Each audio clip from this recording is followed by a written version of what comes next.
And now for our feature presentation.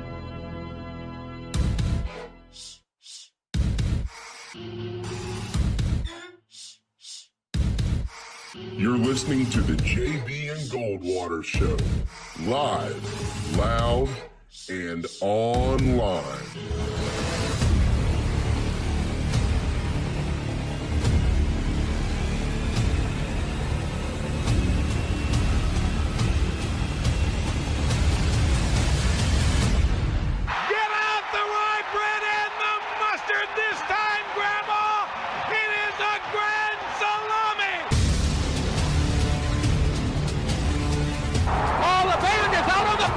He's going to go into the end zone. Puts it up.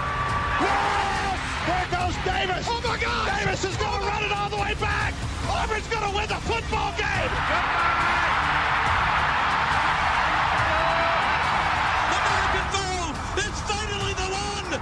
American Soul has won the Triple Crown. And Bonds hits one high. It's a dig. It is out of here. High fly ball into right field. She is gone. Unbelievable! A home run for Gibson, and the Tigers have won the game 5-4. I don't believe what I just saw. Here are your hosts, Jamie Bradford and Darren Goldwater.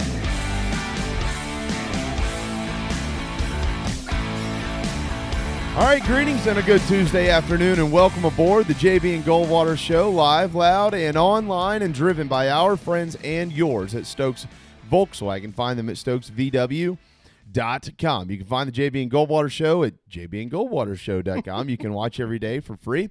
It's on Twitter, Facebook, YouTube, Periscope. You can listen for free on the Podbean app. That is all available on our website, as I just mentioned, jbandgoldwatershow.com. To the right of your screen is Darren Goldwater. I am Jamie, and we're here until 2 o'clock this afternoon across all social media platforms, collectively at JB and Goldwater, and individually at Darren Goldwater, at Sports Radio JB. And we would invite you to follow all those and send us your questions, comments, concerns, and pretty much anything else that might be on your mind.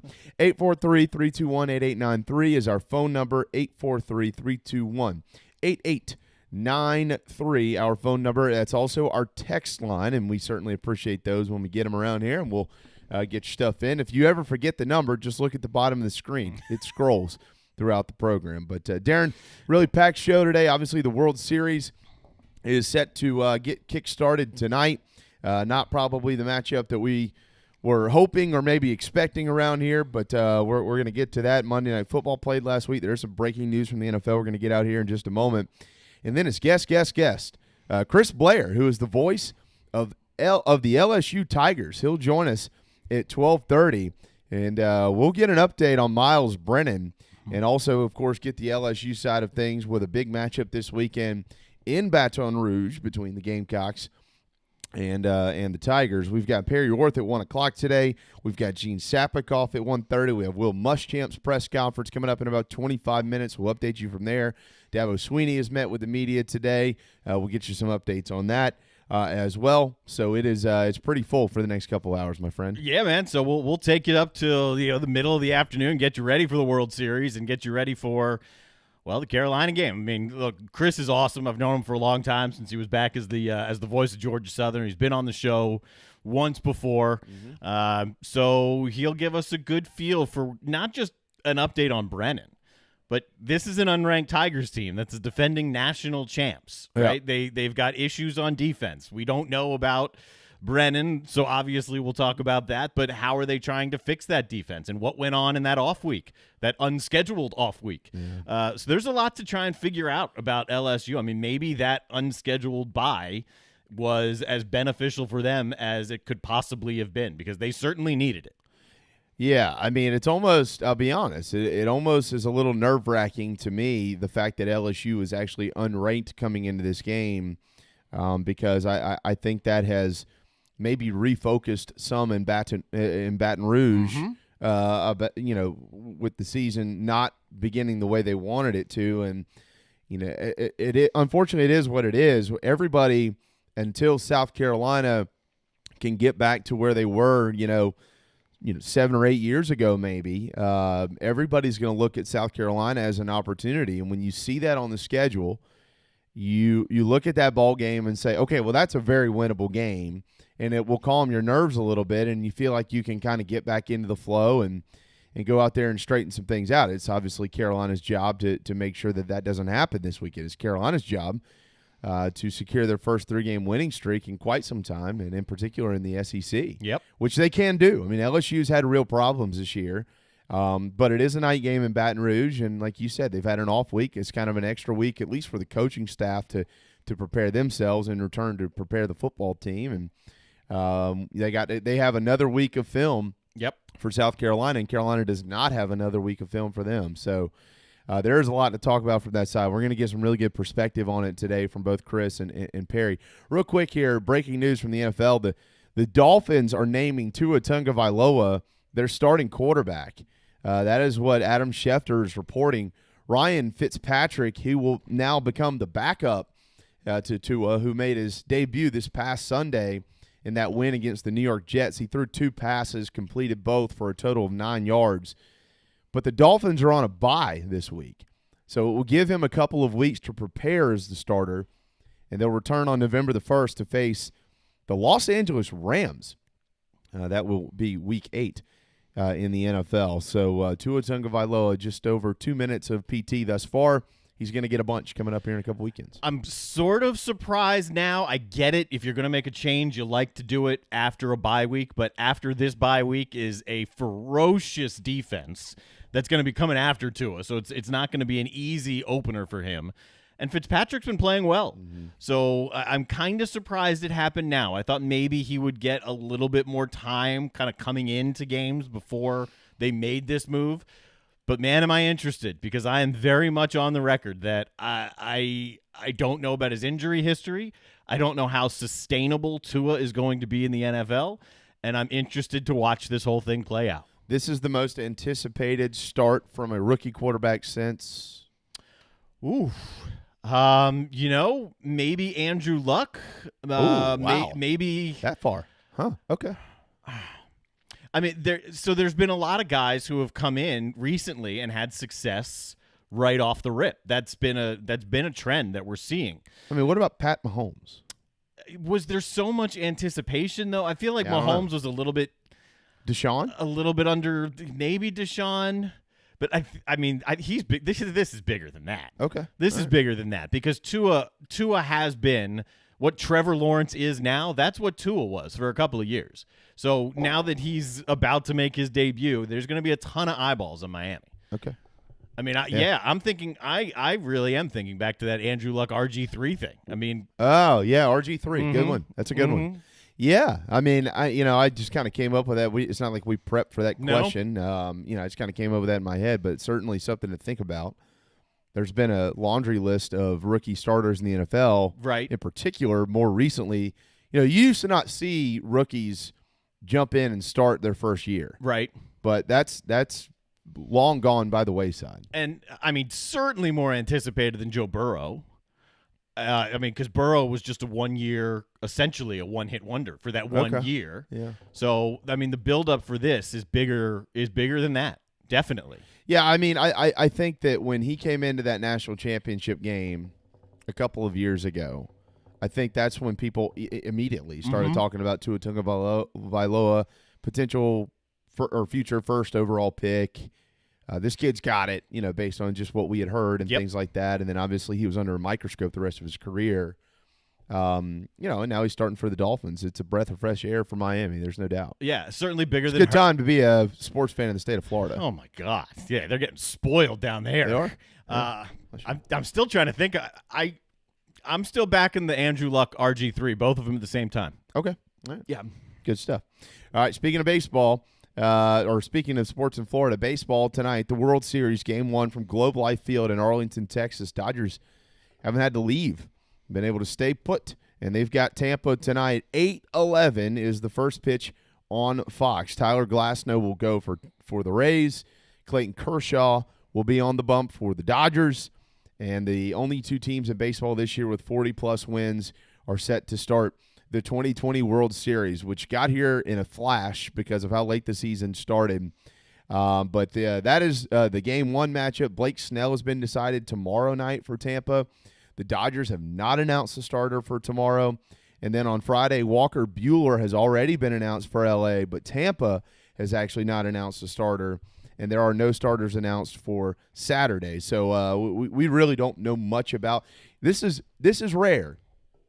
Everything's been rare, but this is rare. Like generally, when you go into a World Series, Darren, as you know, you generally know what the starting pitching matchups look like for games 1, 2, and definitely 3, and sometimes even 4, because you have 1, 2, and then you have a travel day, and then now they are still splitting that up. There is still, quote, a travel day here for the World Series. But because prior to, there were no off days. Yeah. And that is what's kind of thrown this off. Right. I'm glad you brought that up, because that is a huge difference in the World Series compared to the rest of the playoffs. And to be honest, I had forgotten that until I was putting some stuff together for this show. But it's game 1 and 2, day off. Then a 3-game stretch, if needed, day off. Yeah. And then game 6 and 7. And that's huge. It's monumentally big for both of these pitching staffs. And both of these staffs are deep. But if you're asking me right now, I'm leaning Tampa from a strength of the pitching staff, because really I don't know what we're going to get out of Clayton Kershaw. And that's the biggest question mark for me right now. Tampa has a litany of arms. They're coming at you from different angles. They're coming at you with different speeds. And that's what makes them so tough to match up with. Yeah. So I like the pitching of Tampa, and you got to like the offense of the Dodgers. So that's kind of how I'm looking at it. And you know what's interesting about the days off now that are scheduled for the World Series is they aren't traveling. Generally, when you have a day off in the postseason, it's a travel day. So teams, obviously depending on location, if they're having if it's a far commute, which is always generally by plane, unless you have something really wacky like Philly to New York or something, which is a quick bus ride. Right. But generally when you have these off days, teams will either, like, let's say the third day technically of the World Series is a scheduled off day, which is a travel day. So teams will either travel the night of the second game, go ahead and get on the plane and fly out and get there in the middle of the night, be able to sleep in a little bit, work out the next day, and then play the following. Or the next morning they'll go ahead and travel, which has become much less, which has become much more rare, in recent times. Generally, they just go ahead and fly out the night that they play that second game and get a workout in, and go ahead and get a workout in the next day, being able to get a little bit more sleep and things like that. Well, now they don't have to do that. There are 2 scheduled off days, but they're not travel days because every game is being played at Globe Life Field. So that's really interesting. I'm sure, obviously, both teams will take advantage of that because they're going to get a little bit more rest, a little bit more sleep and things like that, and a little bit more care and concern, especially the arms. And you won't have to kind of manage that around bus commutes and plane rides and things like that. So, look, I will say this. I do think this is going to be a really good World Series. Mm-hmm. It's not going to get the eyeballs. It's just not. It would have definitely gotten more eyeballs, had Houston been in there because of the Houston story. Obviously, the Rays are in a little bit of a smaller market, but if anybody has paid attention to Tampa, they're a fun team to watch. I think the Dodgers probably have certainly helped that, and they haven't won a World Series since 1988, so it's been a while. But they've been there. There might be some Dodger fatigue out there as well for the casual baseball fan. Braves have not been there in 21 years. I almost lean the fact that it would have been better viewing if the Braves were in it. But they're not. So, this will be interesting to see what the ratings look like. I do think, though, this is a minimum 6-game World Series. I think it's going to be a great World Series. And for baseball guys, right? I mean, you said it's not going to get the ratings. Ratings have been down all across sports because there's so much out there right now. Yeah, that's true. That's true. But it is the World Series, and it will get it'll get the eyeballs of LA. The West Coast will be watching. With what's going on down in Tampa. I mean, the Lightning just won the Stanley Cup. You got the Bucks and Brady, who are on fire. You got the Rays right now. I mean, it is a damn good time to be a Tampa Bay sports fan right now. Mm-hmm. And what's remarkable about this, you can compare the teams easily from an on-the-field perspective. How they put it together, I just put up this graphic because it floored me yesterday. I knew the Rays had a small payroll. There is about a $80 million gap in payroll. Wow. $80 million gap. The highest paid guy for the Rays is Charlie Morton. It's like $5.5 million. Wow. Yeah, that's it. Their payroll's $28 million. The Dodgers is $108. Yeah, and there should be a little context added to that too, right? Because it's not that the Dodgers essentially went out and are trying to buy a World Series, which obviously people can make that case if they'd like to. The Dodgers have veterans on their club. Yes. Veterans hit free agency. Veterans sign long-term deals. That's not who the Rays are. That's never who they've been. The Rays historically and still today are mostly a farm system type organization. Now, they go sign guys. Mm-hmm. They sign guys, but they don't sign guys for hundreds of millions of dollars. Right. Tampa, obviously, they work on a different in different terms from an economic standpoint. And so when you look at that payroll, it's not one of those things, well, the Dodgers, they're just going to buy a World Series. Well, no, the Dodgers, although the Dodgers do have a ton of farm guys in their organization, they also sign guys who have tenure in the league. That's just what L.A. does. Mookie Betts, guys like that. I mean, they'll sign guys, and that's going to bump who they are and what they do. Keep in mind, L.A. has a bunch of guys that are on their roster as well that are organizational guys who are making the same amount of money that Tampa is, but Tampa just has much more of them, and they're not as willing to go invest in the long-term guy where the price tag is going to be higher. The player might not necessarily be better than some of the guys that you have, but the price tag is higher because of the amount of time that player has been in the league, if that makes sense. Yeah. The Dodgers can afford it, so they do it. It would be something. It'd be really fascinating to see a team who spends $80 million less this year win the World Series than their opponent. And they can take that money and go to Dog and Duck in Mount Pleasant, Bell Hall, Park West, or Clements Ferry Road. Get a nice drink, get some wings. It's 12:15. Get yourself a drink. I will point this out, too. Careful with Glasnow tonight because of his last 5 starts, although he's been pretty good, okay? And I know a lot of these have been solos, but of his last 5 starts, 4 of those 5 games, he's given up a pair of home runs.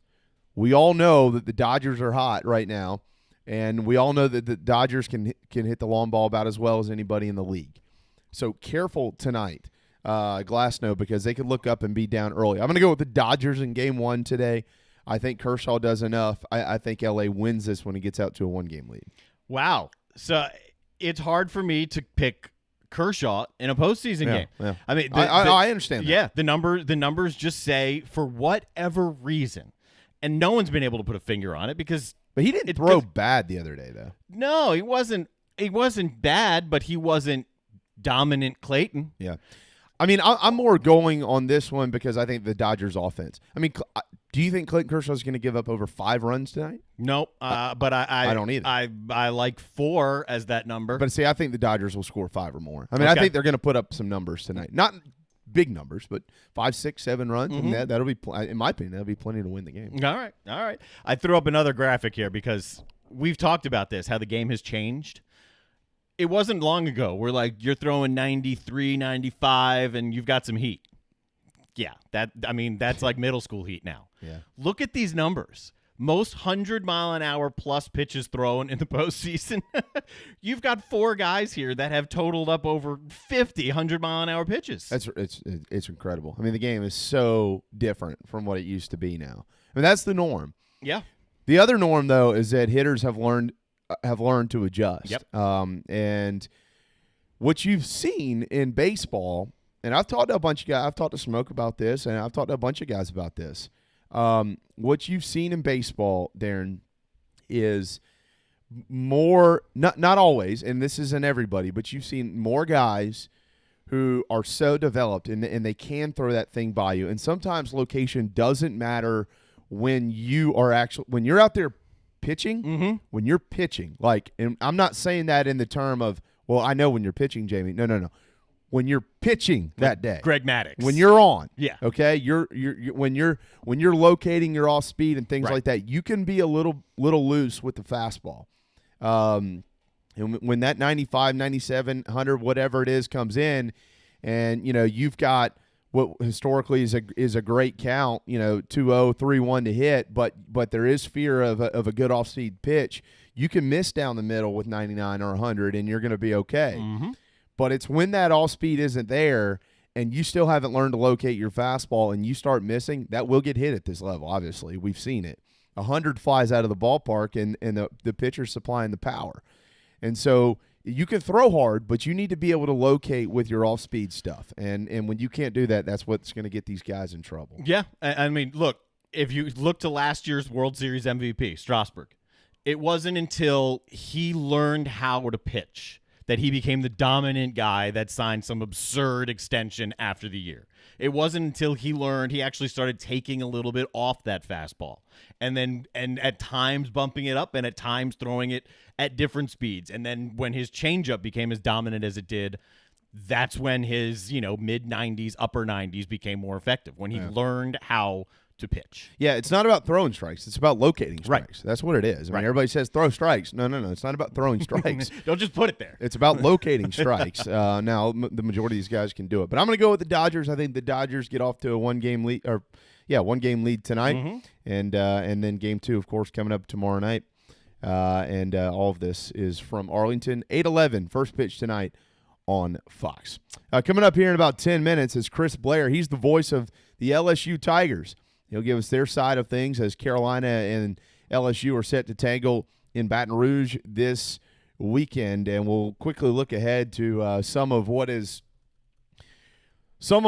coming weekend in college football looks like. Some of these early betting lines. That line is still at 6.5 according to mybookie.ag. Of course, we'll have Raphael here on Friday, and he'll give us much more perspective from the Vegas side of things on this South Carolina LSU game. But I'm a little bit surprised about that because of the news of Miles Brennan. Now, he's still questionable at best. He's not been ruled out, and Chris will give us an update on that here in a few minutes. Maybe he's got a little bit more insight than what we're hearing.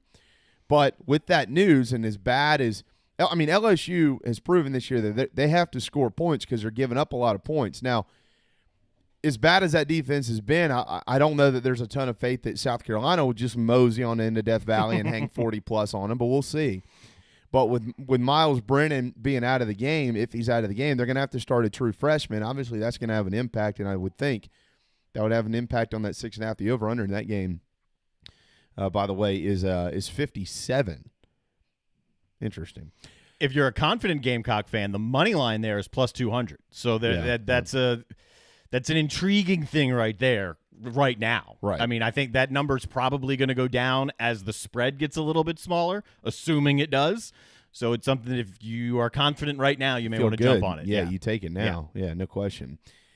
And I don't know what to tell you. Again, we're kind of peeking ahead here. These conversations will happen later in the week, but it's really difficult to ever lay money on somebody who's a 46-point favorite over their opponent. But if you saw Clemson last weekend and they got Syracuse this week, who just lost to Liberty by 17 points, that tells you why they're 46-point favorites. The strange thing about this is the over-under 61.5. So what that is basically telling you, so they're going to win 50-0, is they think that they honestly are saying this is like a 56 to 5 50, yeah. Yeah, that's what they're saying. I mean, all right. I would take Clemson. I think they've covered every game this year. No, they didn't. The Citadel, they did not. Because that game, my bookie had it as a 50-point line. It was a late cover. Yeah, because wasn't it? No, they didn't. Because right before the game, I checked, and it was up to 50, and they gave up 49 in the first half, and didn't surrender another point. Didn't score. Yeah. Golly. Yeah, that was wild. Louisville and Florida State kick at noon this weekend, and It's kind of an intriguing game, right? Because you have Florida State obviously coming off of an enormous upset over North Carolina, a game maybe that has their season back on track. I don't know. And here you got Louisville, a team that I think a lot of people were expecting more from, at least to start the year. And they've struggled. I mean, they're off to a 1-4 start. They have not won a game in the ACC. They're favored though at home. It just feels strange. But I don't know that Florida State can go in 2 in a row in this league right now. That's the problem with this game. That's why I would stay away from the game, because you really don't know what to expect from either one of them. No. But Florida State has now played 3 good halves of football in a row since they made the change at quarterback. That's true. One of those halves was against Jacksonville State, so fine. But 2 of them were against North Carolina. So you got to believe that they do, finally have some confidence down there in Tallahassee. I wonder what the line was. Again, I didn't look, but before Florida State won on Saturday, if you were to look ahead and put money down on a futures on this game, I bet you this spread was much bigger than 5. I would think so. Yeah, I would think so. I would actually probably venture it was probably up around 10. Maybe even a little bit more than that. But obviously that's obviously changed. Yeah. Also in the ACC at noon on Saturday, you've got NC State and North Carolina, and North Carolina's a 17-point favorite in this game, and the over-under's a 63.5.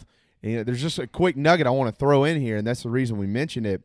Remember, North Carolina State's quarterback Devin Leary has a broken leg. Yep. He's out for a minimum a month, if not 2. Might be the rest of the year almost. At that point, yeah. For the Wolfpack. So before you do anything in that game, remember that.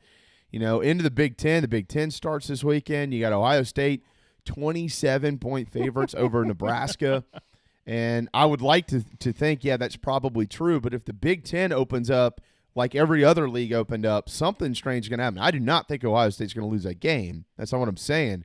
But 27 is awfully large over Nebraska in game 1, just based on what we know already about the college football season, that week 1 has been really, really wacky. Like, if you're going to make picks this weekend, which obviously you and I will do on Friday, and there are a couple Big Ten games that will be on our slate on Friday, we have to expect the unexpected. We've seen it all year, especially in week 1. The scariest game, if you want to say expect the unexpected, Penn State's only favored by 6 or 6.5 against Indiana. Yeah. There's news that just came out that Journey Brown may be out for the year. I don't believe the injury's been disclosed, but he's been dealing with something that's been discovered. And Journey Brown came on strong at the end of last year. And look, Penn State's running back room is loaded with 4-star kids. So there is a multitude of options for Penn State to go to. But the news of Journey Brown coming out right now, that's not settling news for me, for Penn State fans. And look, Indiana was actually a good team last year. They were very good. They were very good. Matter of fact, they lost by 1 point to Tennessee in the bowl game, if I remember correctly. I think it was 23-22 or something like that. So, this is a program who's had a turnaround of sorts. Yes. Can they surprise somebody in week 1? And then you got Iowa State and Oklahoma State. This game could, might give you the early leader to win the Big 12 this year. But Oklahoma State at home, they're 3.5-point favorites. I do think of the 4 ranked matchups this weekend, that might be the best game to watch. Definitely. That's coming up at 3:30, and that one is on Fox. But there's obviously more on the betting front, and we'll sprinkle a lot of that in as the week goes along. J.C. Sherbert, he'll be here tomorrow to make his 6-pack of picks as we get towards another great weekend of college football. But coming up next, speaking of that 6.5 spread in the LSU South Carolina game, Chris Blair, he is the voice of the Tigers, and he joins us from Baton Rouge when the JB and Goldwater show, driven by Stokes Volkswagen, returns. Is your old car really scary? Does it look dreadful or smell awful? Don't be frightened. There's never been a better time to trade in your spooky old car. Stokes Volkswagen just received a new shipment of the VW Atlas and VW Crossport. But Here's what makes that even sweeter. Every new Atlas and Crossport is $3,000 off MSRP. Plus, every 2020 Volkswagen is available with 0% financing. That's right, you get both the huge discount and 0% financing. So if you want to play trick or treat at other dealerships, that's okay. Come see us at Stokes Volkswagen on Ashley Phosphate or visit stokesvw.com. Peace and love at Stokes VW. Plus tax tag includes $399.50 closing fee. Offer subject to lender approval. Expires month end. The best cheesesteak in Charleston is at DB's Cheesesteaks. JB here. We say it every day, and we mean it. You voted for him. Let DB's Cheesesteaks in Avondale and West Ashley feed your family this football season. Use your favorite delivery app. Have them dropped off before your favorite game. And don't forget the boardwalk fries. They come with the Old Bay seasoning. DB'sCheesesteaks.com for the full menu. Hoagies, hot dogs, burgers, and more. DB's Cheesesteaks, the best cheesesteak in Charleston, the best cheesesteak for football.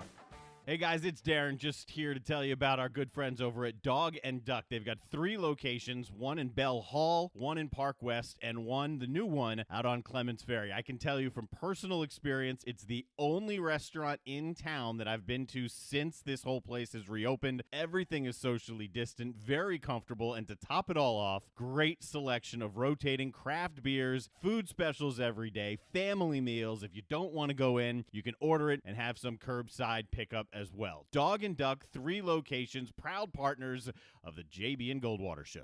Now, hear this. Who the hell is that? The JB and Goldwater Show, live, loud, and online.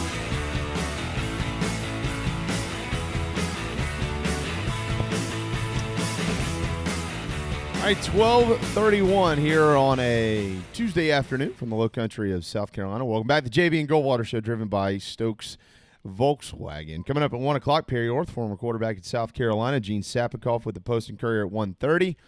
But now we head to Baton Rouge, Louisiana. That is where Chris Blair, the voice of the LSU Tigers, joins us as we look ahead to this weekend's matchup between the Gamecocks and Tigers, and he'll be calling the matchup 7 o'clock Eastern on Saturday night. Hey, man, how are you doing? Good. Can you guys hear me at all? Yeah, you look well. Okay, you good. Little bit of a reflection off the top of your head there. If you could put a hat on or something. Yeah, I don't wear hats to work. I'm not like you guys. Oh, see what you need. You just need to own your own show here, and then you can just do what you want. Oh man. Well, Chris, look, before we get further into the matchup and talk about at the start of the season and things like that for your Tigers, can you give us a quick update on Miles Brennan? Well, he's doubtful. Okay. You know, that's the words out of Coach Ogeron's mouth yesterday. You know, I won't say it was a stunning admission. Obviously, last week preparing for the Florida matchup, you know, he used that same type of wording. Although he did express the fact they thought that Miles would have been better towards the end of last week, and even though they didn't have to play on Saturday, felt like he'd get a full week of practice. Obviously, the human body as it is heals in different ways for different people. So he just told us all yesterday that he still would not be back at practice, ready to go on Monday. We'll have to wait and see maybe today and tomorrow. But when he says doubtful or questionable, you know, that certainly made news, certainly around Baton Rouge and across the SEC. And he's generally a pretty straightforward guy, too, right? I mean, he's not one who really shies away from revealing stuff. No, that's why it's great working with Coach O. Yeah. I mean, you get exactly what you see is what you get. And if you ask him a question, he's going to answer it. And sometimes it's not what fans want to hear. You know, obviously sometimes it's good news, sometimes it's bad news. But that's one thing about Ed. He doesn't back away. Now, he doesn't always offer things. But if there's somebody out there that asks the right question, he's pretty upfront and honest. One of the great voices in college athletics, Chris Blair, joining us from Baton Rouge. Yeah, and, you know, I caught wind last night. Darren mentioned this at the top of the program, Chris, that it was like a torn abdominal muscle. Is that what we're hearing? Yeah, that's what some of the reports were late yesterday, and I think that came from some of Miles's family. At least that's what the story said. Yeah. So, you know, it's a common injury, I know, for a lot of tennis players. And it sounds awfully painful. Number one, I'm not a tennis player. Number two, I'm not a starting quarterback in the SEC. So chances are I may never have to go through it. but talking to people who do say it's pretty painful. And then they liken it a little bit, just hearing some, people talk about, it's just that type of injury heals differently. Could be a week, could be 2 weeks. Hopefully it's not much longer than that, but it's just one of those, much like the high ankle sprain. You've seen guys come back 4 or 5 days later. You've seen guys who've missed several weeks. So that's pure speculation on my part, but I understand that it's an awfully uncomfortable and painful injury. And to Miles' credit, I mean, he suffered that in the second half, or early, I should say, in the game against Missouri, and still went on to play really well, throw the ball really well, and be able to fight through the pain. But as coaches tell you, there's a difference in playing hurt and playing injured. Yep. And I think we all found out last week and then reiterated yesterday that he can't play injured. He's completed about 60% of his passes this year for over 1,100 yards, 11 touchdowns through 3 games, and just 3 picks. And, if he's not able to go on Saturday, I understand that there's a battle down there between a couple of freshmen. Who are those guys, and what would your take be on that battle? It's interesting. Both of the young men were highly touted coming out of high school. Max Johnson is one of them. His uncle is Mark Richt. His father is Brad Johnson, who, of course, won a Super Bowl with the Tampa Bay Bucks and had a really good career in the NFL. So Coach O and company were able to entice Max to commit to LSU and come on down. Now, he and TJ Finley, who is a Louisiana kid, are similar in a lot of ways simply because of their football IQ. But they may be a little different skill set wise. TJ's a left-handed guy and can sling it. I mean, standing flat-footed, he can throw the football 65 yards. Wow. Got a very strong arm. Wow. Max, more of, I think, a dual-threat quarterback. He's pretty fleet of foot, which I think maybe surprises people when they first see him on the field. Coach O says that he may be a step or two quicker than Joe Burrow, and Joe is deceivingly fast. I think a lot of people mistook him for a slow pocket-style quarterback, and obviously he showed at LSU that not only he could run on design runs, but he also was able to scramble out of the pocket. So you're talking about 2 true freshmen who, again, both were early enrollees, and so they got here in January. But, of course, spring football only got 3 days before it was shut down due to the pandemic. But as far as being in the meetings, understanding the offense, understanding the philosophy, it helps a little bit, the fact that they've been around a while and they didn't just show up in June or July. But they haven't taken a snap in a game up to this point. So, one of the question marks we had about Miles Brennan coming in, and he certainly has exceeded what I think some expectations were in these first 3 games. But he'd taken minimal snaps behind Joe Burrow when games were completely, lopsided. And I think we were all surprised that he was ready to go just by being around and understanding the system and what it takes from every facet of your life to be ready for that type of moment. So that's the big question mark. If Max or TJ were to play on Saturday against a very good and very confident South Carolina team, I mean, that's obviously the biggest doubt hanging over the game for LSU, if in fact Miles cannot go on Saturday night. A strange start to the season, Chris. Obviously, a little bit shell-shocked down there with that loss to Mississippi State, and since then – the Bulldogs' offense has been crickets. Yep. To be honest with you, it's not been good. And then you hit the road for Nashville and you go up there and beat them 41-7. The Commodores, Vanderbilt, obviously having many struggles of their own this year. You've got the game against Missouri at home, and then it's changed because of the hurricane. And you go up and you lose in Columbia 45-41, and then the game postponed against the Gators moved to my birthday, by the way, so go get them on December 12th. Beat those Florida Gators. So it's a 1-2 start with an off week.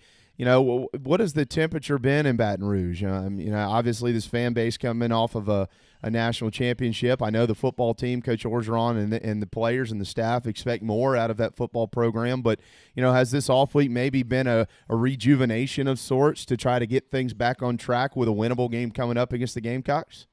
Well, I think that's certainly what they're hoping for. I mean, it's interesting because when you look from the outside in, you say to yourself, well, that fan base must be seething simply because they're coming off not only a championship team, but maybe one of the more dominant and prolific offenses in modern college football. And I think some of us get caught up into thinking, okay, that's the way it's going to be.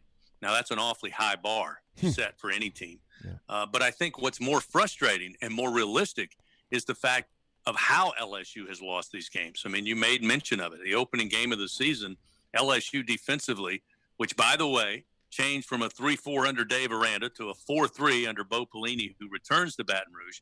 They get 3 days to change the scheme in spring football, and then the rest of it is all Zoom meetings. And I think Coach O has hinted to the fact that maybe they overestimated trying to feel like they installed the entire defense in virtual meetings.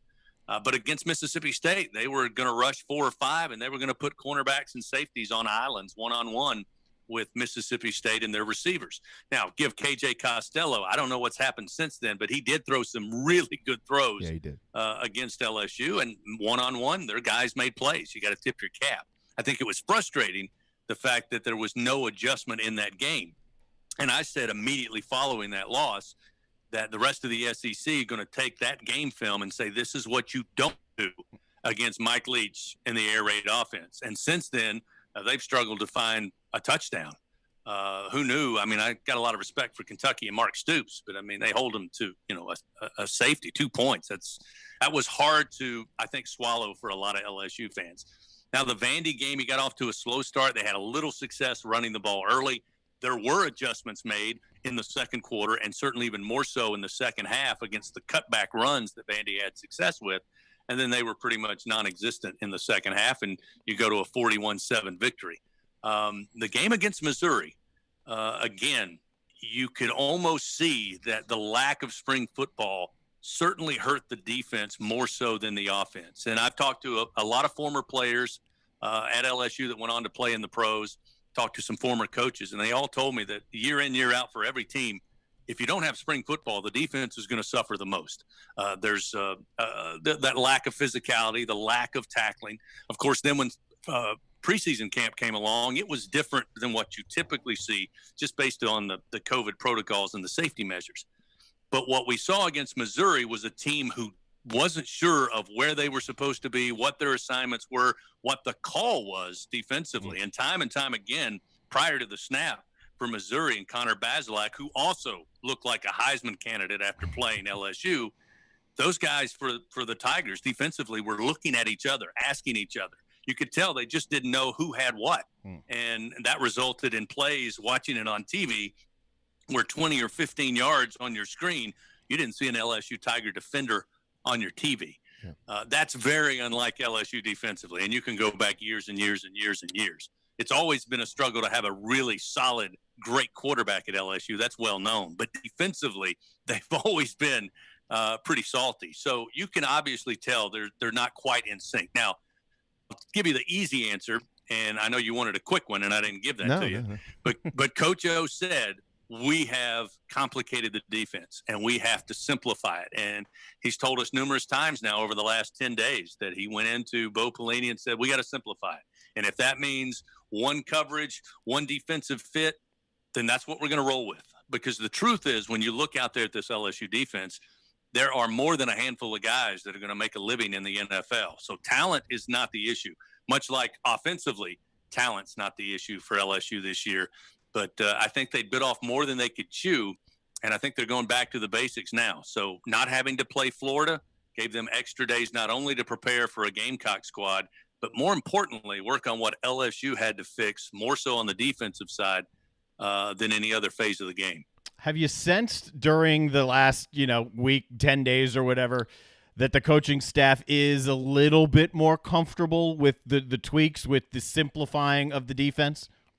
I think they feel a little more comfortable, but what was fascinating to me last week was at practice, the energy level. I mean, there were a lot of us that were watching it thinking this is the energy level we saw during week 4, week 5 of last year, which obviously things were a lot different for that team. So I think that's where a lot of credit has to go to Coach Ed Ogeron.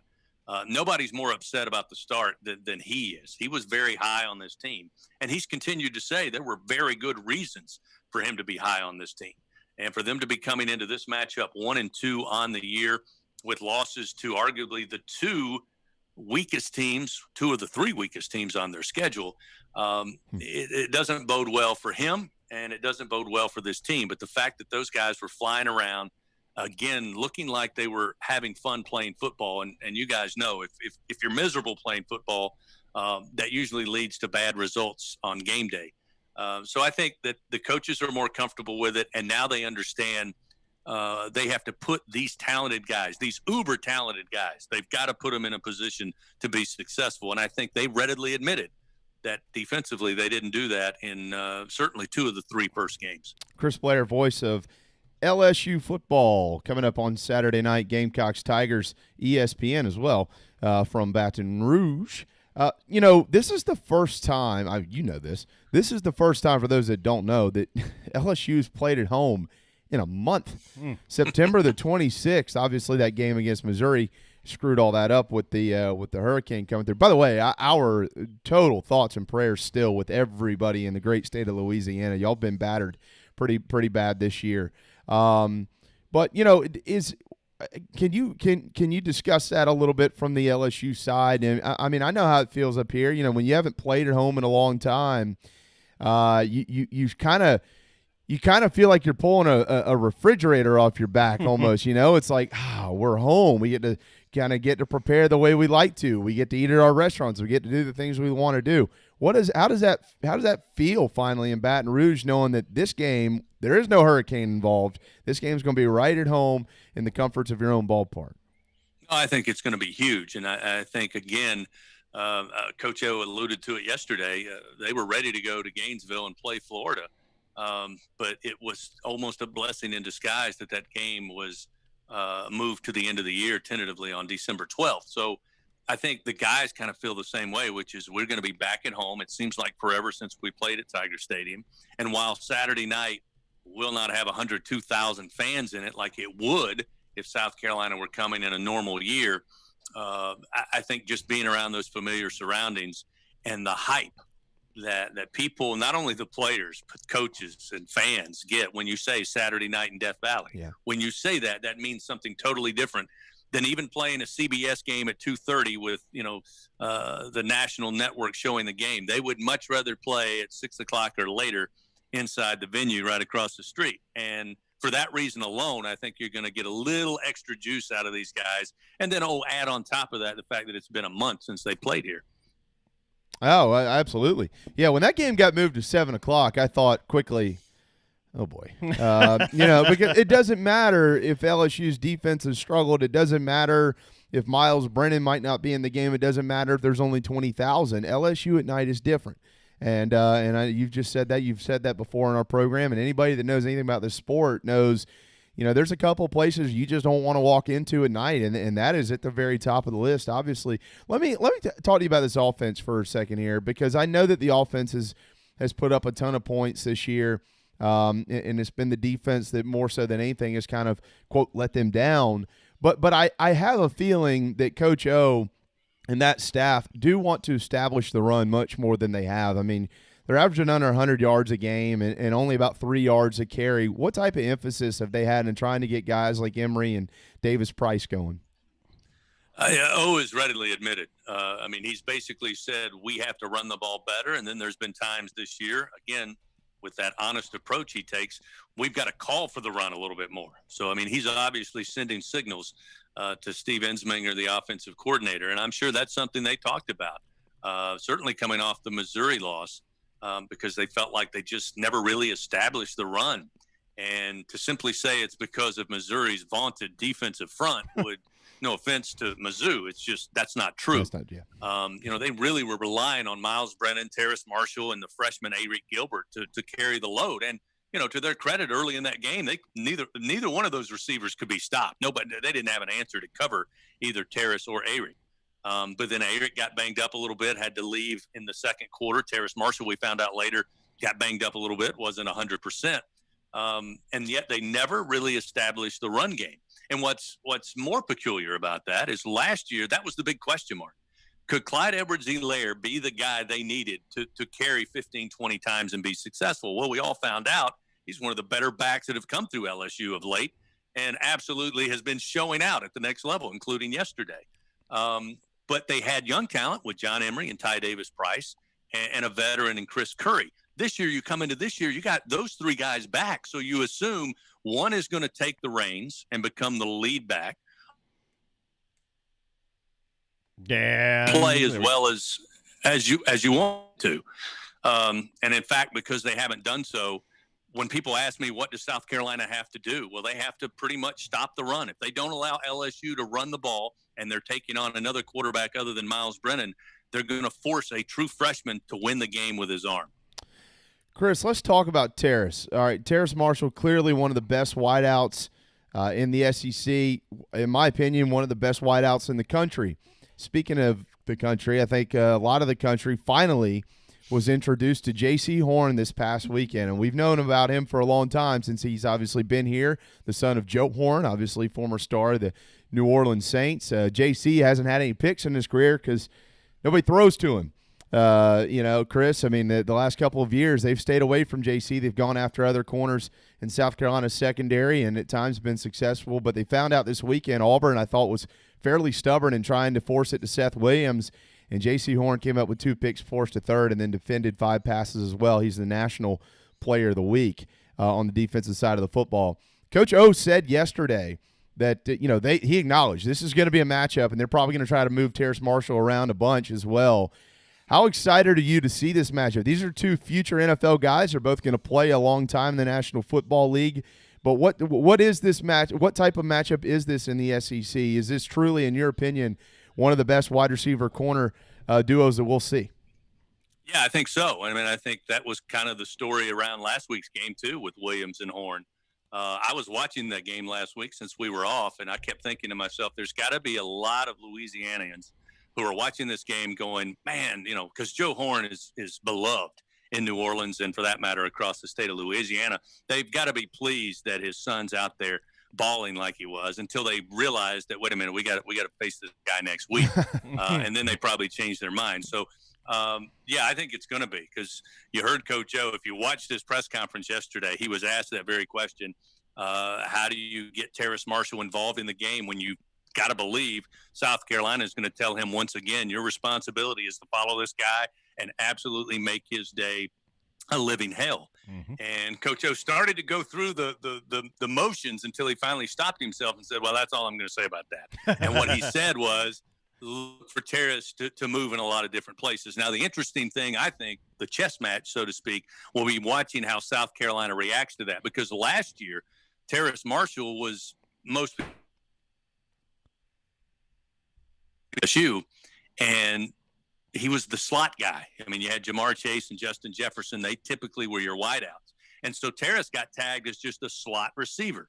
A lot of people said, well, when he goes to the next level, that's all the NFL is going to use him for. That was not actually true. But in this particular game this weekend, I'm going to be interested to see, number one, how much they move him around, how much they motion him to see what South Carolina will show, and how many times he'll be put in the slot, which will allow, if J.C. Horn is going to cover him in that position, move him inside to the field, and then allow guys like Racey McMath, Jontrell Kirkland, Jeray Jenkins, and don't forget about, we call him a tight end, but he's a wide receiver, Eric Gilbert. So I think that's the chess match. How does South Carolina adjust to the fact that I don't think Terrace Marshall is going to be lined up wide, 99% of the game? Yeah, you're exactly right. This is going to be fascinating. I think this matchup is even better than what we saw last week with Seth Williams. Because I just like that. I know even if Miles Brennan isn't in the game, I just like the LSU offensive scheme better than what Malzahn and what Chad Morris have tried to do up there on the Plains. Chris Blair, he is the voice of the LSU Tigers. Hey, Chris, let's talk about this series because, these teams don't play each other a lot, obviously. I really wish that they would overhaul SEC scheduling. Carolina fans might think that I'm nuts, to want to see the Gamecocks have to play against LSU and Alabama and teams like that a little bit more. But they should. It's good for the league. It's good for fans that like to take road trips. I was scheduled to come down there this year. Obviously, that's not going to happen. The last time they played was in 2015, and the gracious folks in Baton Rouge moved that game there because of the 1,000-year floods we had up here. And LSU treated South Carolina like royalty. And I think Carolina fans, as much as they want to beat them this weekend, will always remember that. The flying of the flag, the playing of the fight songs and things like that in Tiger Stadium. A little bit of a different scenario from 3 years prior when Steve Spurrier brought a top 5 opponent into Baton Rouge and the famous Les Miles. This is where opponents' dreams come to die. when the Tigers won the game 23-21. But this series should be played more often. What is the level of respect for the Gamecocks in Baton Rouge? Well, first off, I would be all for it, and I've said this before. I have to go every other year to Gainesville, and if my choice were to go to Columbia or go to Lexington to play the Wildcats a little more often than having to go to Gainesville, I'd be all for it. That sounds like a fantastic plan to me. And who doesn't want to be in Gainesville come Christmas time? I'm so excited. Oh, yeah. Exactly. But it's interesting because LSU fans kind of feel that same way. I mean, you can talk about that 2015 game, and they beam with pride because it's a place that we've already talked about. 2 hurricanes leveling Southwest Louisiana within 6 weeks. People still without power. People still displaced, living in hotel rooms provided for by the state government. And so nobody understands natural disasters, I think, more than the people of Louisiana. And they take pride in the fact that they understand people from outside the state always help. And there's been some great people over the years that have always shown up. And when disaster strikes, especially hurricanes or flooding, when it comes to water disasters, the Cajun Navy packs up and they head out of Louisiana and they go wherever. Mm-hmm. They went to South Carolina in 2015. So I think that with that particular game, means a lot to not only, I'm sure, South Carolina fans, but to LSU fans, because they talk about what you just talked about, the fact that it was a home game for South Carolina when it came to the music and pageantry. The seats were gold. The stadium had the tiger eye on it, but for all intents and purposes, it was a South Carolina home game, and they were more than happy. Probably more so because they won the game in 2015, but they were more than happy to roll out the purple carpet, so to speak, for South Carolina. So I'm all for playing. It's hard to believe it's the 22nd meeting between South Carolina and LSU. And as you say, the first meeting since 2015, and then you go back and look at all those years. It's even more so ridiculous with Kentucky. I mean, it seems like they don't play Kentucky but once every 20 years. Yeah. So I understand that there are certain rivalries, West and East, that mean a lot to different schools. But I think here we are in 2020. There's enough that's changed already. I'm open to playing more teams and being a little more geographically diverse when it comes to scheduling the SEC. And a little bit of that is selfish because as I said, get tired of going to Gainesville every other year. And there's some awfully great college cities and towns in the SEC that we just don't see when it comes to football. I agree. This is only the 9th time that LSU and South Carolina have played since the Gamecocks have been a member of the SEC, which obviously happened in 1992. Carolina has won once in Baton Rouge. That was in 1994, 18-17, a tight one down there. So it's been a while. Obviously, but looking forward to this one. On that, as a matter of fact, coming up next on the other side of this break here, Chris, Perry Orth, one of our good friends around here, started the game at quarterback for Carolina in 2015 down there when they lost by 21 points, and we're obviously going to talk to him about that game and that atmosphere and things like that. I know it was a little bit different, but before we let you run here, first of all, we want to thank you again for giving us your time, and you are one of the best voices in sports, truly, and we really mean that. You guys don't have to say that. I'll come on your show. You don't. Oh, that's right. Well, no, I appreciate it, but that's right. I will come on your show. I forgot. We can't go down there. I keep saying that, thinking I'm going to get in your good graces so I can get some free tickets to a game. Yeah, but it's just not going to happen. It's not going to be for like 10 more years. But maybe we can go to Statesboro. I bet he still has connections down there. Oh yeah. Okay. I might can get you into Statesboro. I might can. Yeah. That's right. Before we let you run here, this is still LSU, right? We want to make sure that you make that point. This is still LSU. I would caution people to look at that record. If anybody can get this train rolling, it's Ed Orgeron, and they are very, very talented. Yeah, I mean, I've talked to a lot of people. Some are LSU fans, some are people I know all over the country, and they say, what's it like? It must just be awful, being 1-2, coming off last year. And the point that I try to make to them is it's not really awful. It's kind of frustrating, but again, because you look at this roster, and offensively and defensively, there's some guys who are going to go early. There's some guys who stayed for their 4th year that are going to get drafted. It's a talented team. And, again, Ed O is a great motivator. I had a chance to read his book, several weeks ago. And, he's a guy that's had his ups, really big ups, and he's had some really low lows. And he just doesn't flinch. His big saying is, we don't blink. And they don't. I mean, if they take on the personality of their head coach, they don't blink. And, if they figure this out, if the defense can come around, and whether that's simplifying things or gradually adding more as the season goes along, I just feel like that once they get it, there's talent all over that field. Yeah. And when that happens, they're going to be a team that, regardless of the record and regardless of postseason and all that other stuff, they're a team that I don't think you want to take lightly. And I don't think any team for the next couple of weeks wants to be that team when LSU puts it together, because, again, they're loaded with talent top to bottom. Their defensive front, who has been, again, struggling at times this year. I mean, that's the most depth he's had at defensive front since he's been here. They can rotate 4 or 5 guys without a major drop-off. Their offensive line's got a few more bodies than they typically have. They've struggled so far a little bit this year. They got some of the best corners and safeties in the country. Yeah. But together as a unit, they just haven't been on the same page. But look out when they do, because these guys can really play some football. Haven't been at home in a month, coming off of an unexpected off week. They've got back games before another off week, South Carolina, Auburn on Halloween, and then it's the test against the Tide on November the 14th. Obviously looking to be playing their best football by that date, and it could start this weekend. Carolina better be very, very careful walking in to Tiger Stadium on Saturday. Chris, looking forward to the call, obviously, and always. Thank you so much for your time. Have a wonderful week, and we'll check in with you soon if you'd be so kind to rejoin us, okay? Absolutely. Good to see you guys. And I got to run across the street and clean things up for Todd Ellis, make his booth all nice and hospitable when he shows up. So anyway, have a great rest of the week. Go Tigers. Yes, sir. There you go. Thank you so much. Chris Blair, the voice of LSU Athletics. Time for a timeout. When we return, Perry Orth. He started that game in 2015. We'll talk to him about that. Carolina's win over Auburn in this weekend's matchup. Stay tuned. The JB and Goldwater Show, driven by Stokes Volkswagen. We'll be right back.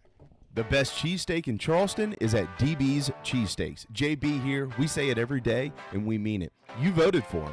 Let DB's Cheesesteaks in Avondale and West Ashley feed your family this football season. Use your favorite delivery app. Have them dropped off before your favorite game. And don't forget the boardwalk fries. They come with the Old Bay seasoning.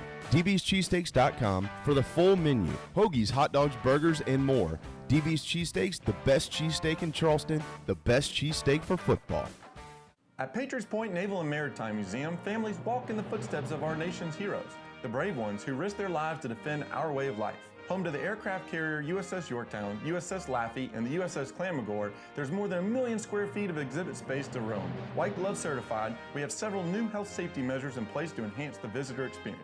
Come for the day and leave feeling inspired. One of the most impressive museums in the country, located right here in Mount Pleasant. Visit patriotspoint.org for more. We'll see you soon. Hey guys, it's Darren, just here to tell you about our good friends over at Dog and Duck. They've got 3 locations, one in Bell Hall, one in Park West, and one, the new one, out on Clements Ferry. I can tell you from personal experience, it's the only restaurant in town that I've been to since this whole place has reopened. Everything is socially distant, very comfortable, and to top it all off, great selection of rotating craft beers, food specials every day, family meals. If you don't want to go in, you can order it and have some curbside pickup as well. Dog and Duck, 3 locations, proud partners of the JB and Goldwater Show. This is Scott Glaze, head golf professional at the links at Stono Ferry, located on the outskirts of Charleston, South Carolina. I'm inviting you to tee it up on one of the most scenic and challenging courses in the Lowcountry. Our back 9 is highlighted with 3 holes that border the Intercoastal Waterway. Visit stonoferrygolf.com to book tee times and discover all that Stono Ferry has to offer. The links at Stono Ferry is a former South Carolina Golf Course of the Year and is also home to the College of Charleston men's and women's golf teams. Come see us. We would love to have you. stonoferrygolf.com. Hi, I'm Chris Half, Public Information Officer at the Patriots Point Naval and Maritime Museum. We're home of the mighty USS Yorktown, USS Laffey, Clamagore, and Vietnam experience. And we're a proud partner of the JB and Goldwater Show. We invite you and your family to come see us and enjoy a day on Charleston Harbor. Visit patriotspoint.org for more information. And now, it is my honor to present the National Anthem.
live, loud, and online.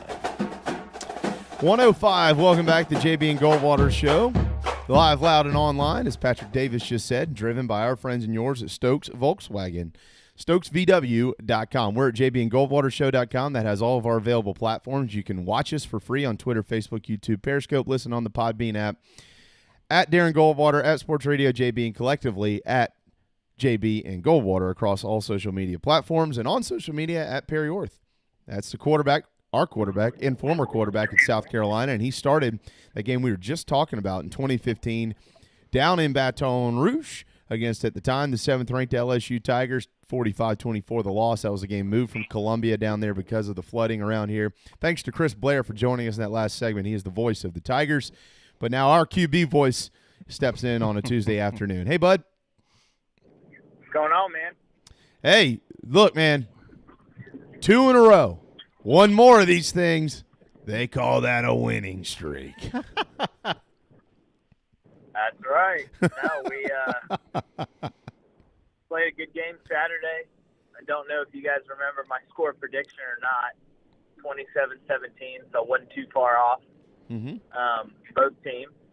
But not saying that I've got the crystal ball, but Auburn had been struggling, and we really played well in that second half versus Vanderbilt to give me some comfort, and you could see the signs of the team kind of growing together. And, you know, it makes the Tennessee loss a bit more frustrating, you know, to think that we could easily be 3-1 right now heading into a game versus LSU that, you know, looks as winnable of a game versus LSU as you'll typically find, you know. Team struggling, quarterback hurt, their top receivers banged up. You know, we've got some momentum. We should have some confidence now. The only thing going against us is that we're playing, you know, on the road at night. But, you know, fortunately, we're playing in front of 20,000 people. Yeah, Perry. I mean, obviously, and we're going to talk a lot about Auburn. We're going to talk about this matchup. But, yeah, certainly. I mean, this team probably feels like they should be 3-1. But they're not. They're 2-2. And you know what? After they were 0-2, there's a lot of people that thought they'd be 0-4 or 1-3 or something like that. And they're not. They found a way to bounce back. Let's kind of set the scene here a little bit, my man, and let's go back to when you started that game in 2015 against LSU. And look, I know that atmosphere that day as well wasn't a typical Saturday night atmosphere in LSU. It's not going to be that way this week either, obviously, with the pandemic. As a matter of fact, it's really strange. The last 2 trips to Baton Rouge for South Carolina, one of them in the middle of a pandemic, the other one moved there because of the flooding taking place across the state in 2015. Neither atmosphere what they experienced back in 2012 or even prior to. But, you know, when you walked in that day, Perry, and you had a good game. You know, you had a good game that day. You threw for a couple hundred yards, couple touchdowns, and actually, you know, y'all were – at halftime, y'all were in the game. It was 17-10. Actually, shoot, I mean, quite frankly, you're really in the game going into late in the third quarter. You know, what was that like when you walked in there? You look up, you see this place. It's one of the great churches of college football. Kind of set the scene, the atmosphere that LSU brings, the mystique, I guess, to a football game. Yeah, it's a beautiful stadium. It was a really cool thing, you know, growing up as a college football fan. You know, you grew up watching games being played at LSU, you know, whether they were playing Alabama or Auburn or whoever. So it was really cool to be able to get to go down there and play. The stadium is enormous. It is. I can't even imagine what it'd be like 100% occupancy in kind of the atmosphere and the environment and the noise along with the energy. I mean, it's just electric. But unfortunately, we didn't get to play because the game was supposed to be played at home, as you've said. But even still, I think there were 50,000 that day, and when we, you know, when the ball was kicked off, and you know they kept saying, you know, we're going to be quiet when South Carolina's offense is out on the field. Yeah. Well, when it was, like you said, it was 17-10 halfway through the third quarter. it was not quiet. No. They were loud and they were rambunctious, and we had a hard time stopping Leonard Fournette that afternoon. Yeah. But yeah, no, it was a really cool scene, a really cool place. I had teammates of mine that got to play down there that were on the 2012 team. That would have been my freshman year, that traveled to Baton Rouge when we lost, when we were number 3 in the country and they were number 6 or something like that. And we ended up losing that ball game as well. But yeah, it wasn't anything like that atmosphere. No, yeah, that 2012 game, that was a hell of a ball game. That's a game that you look back, there were 2 losses that year, that one, and then the next week you go to Florida and Muschamp's team beat y'all 44-11, and they didn't even have 200 yards of offense. It was a debacle of sorts. We're not going down that road. We'll go down the road though that we saw last weekend, and that was the win over Auburn Perry, and it obviously didn't start well, but it sure did finish well with that 30-22 victory. First time since 1933. The Gamecocks have beaten the Tigers first time since they've been a member of the Southeastern Conference, which is almost 30 years ago. But let's go back to early in the game. Carolina was being a little bit stubborn with the run game, and Mike has been known to do that, but it's worked out fairly well thus far. But when they were down 9-0, what was your feel in that game? What were you seeing at that point in time that led you to believe either, okay, that they have a shot to get in this thing, or this could get out of hand here? Yeah, I felt that Auburn didn't have the firepower offensively to run us out of the building.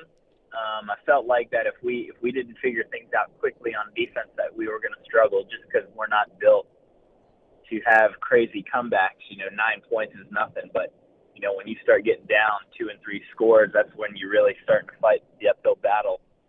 But offensively, when we had that drive and made it 9-7, I believe that first touchdown was after the first Bo Nix interception. Mm-hmm. So we had a short field. We went down and scored a touchdown and kind of kept you in the game. And it was really up until the second Bo Nix interception. He threw 3. Is that correct? Yeah, 3. Yeah. So it was the second interception that got tipped. That was when I knew that, okay, we've got a chance. And then when we were up late, J.C. Horn had that pick. We ended up scoring a touchdown to kind of get us a good lead there. That was when I knew that it was our game. That as Coach Spurrier would say, the football guys were smiling on the Gamecocks. I just think that we have a better team than they do. We're better coached than they are. And I was glad to see us come out with a win. They have some good players, but you start looking at the matchups. Our secondary versus their receivers, and Bo Nix has struggled mightily this year. They haven't found a groove, and then defensively, they were exposed against Georgia. Arkansas was able to run the ball well, and I knew it was only a matter of time. And it was good to see our offensive line, I think, come together really well, because versus Tennessee, they in my opinion, did not play very well. They played well the other day, and that's what helped with the run game. And then Kevin Harris every time he runs the ball, man, it's 2 or 3 guys got to bring him down because he just refuses to get tackled by one guy. Well, you're right about that. 25 for 83 and 2 touchdowns for Kevin on Saturday. Let's talk about Bo Nix for a second here, because 2 of those 3 picks went to J.C. Horn. The third one landed in the arms of Jalen Dickerson, but it was broken up by J.C., which obviously contributed to the interception. J.C. has now been named the National Defensive Player of the Week by the Walter Camp Foundation.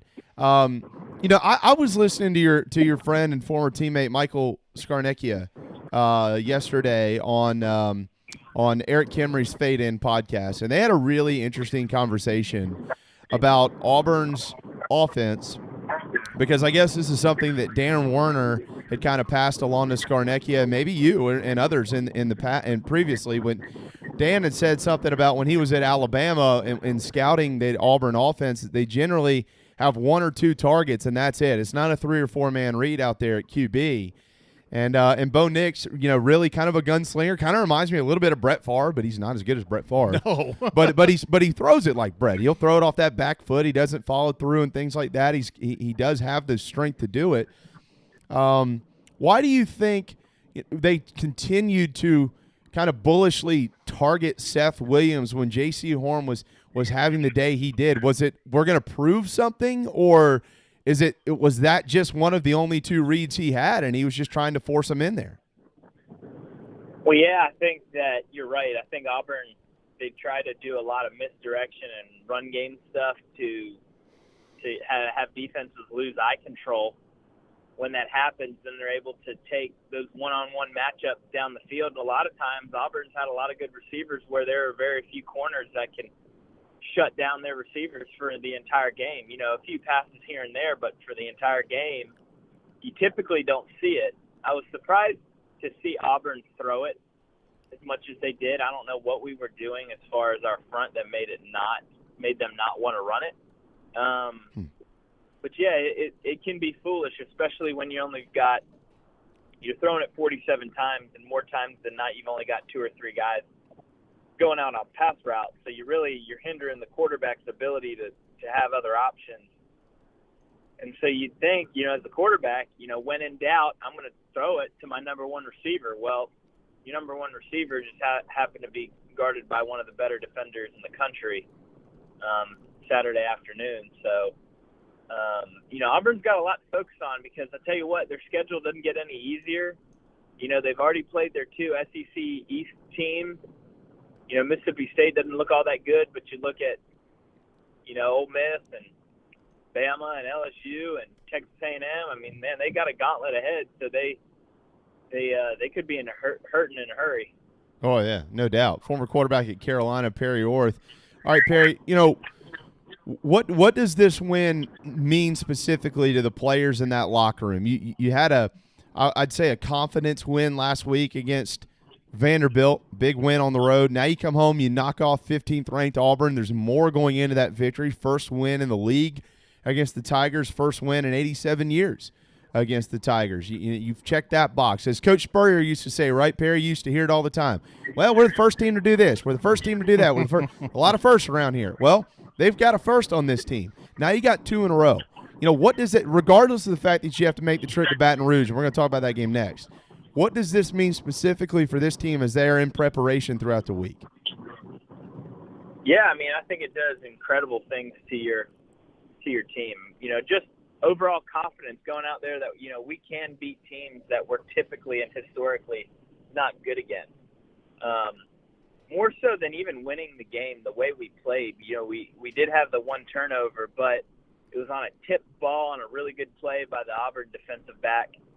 And you look at, you look at the win versus Vanderbilt, then you go and have a top 15 win and win in a pretty convincing fashion. I know it was a close game, but we were ahead pretty much the remainder of the second half, or at least the fourth quarter. And that's the thing. And then you look at LSU and you go, wow, they're missing obviously a ton of talent from last year's team, and then they're missing some of their key guys now, and they've struggled. They've lost teams that were projected to beat. So you go into Saturday thinking that this is just another ball game, versus here we go, we're playing LSU. So the locker room should be upbeat. Now it's the coach's job to keep them level-headed and keep them working and keep them understanding that was just one game. We've got 6 more to go, and we're getting ready to play an extremely talented team in LSU. And if you're not ready to play, you can get embarrassed. So I'm hopeful that that's the message by the coaching staff. Yeah, there were some good there's still obviously, once again, things to clean up. There's things to clean up out of every game, but they're down 9-0 in this game. They come back and win. That means that they outscored Auburn down the rest of the ball game 30-13, Perry.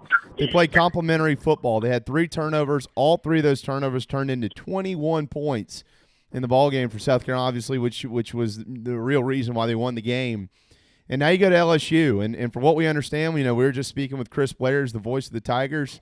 Miles Brennan at most is doubtful this weekend with a torn abdominal muscle, and it looks like their starting quarterback won't be able to go. They've clearly had issues this year on defense, but they also had an unexpected off week last week, when they were supposed to go to Florida, and they couldn't because of COVID. So, does that extra week of preparation, does that mean more or less than maybe we're thinking about it for LSU? And what do you anticipate this game feeling like if their starting quarterback, who's put up good numbers this year, can't go?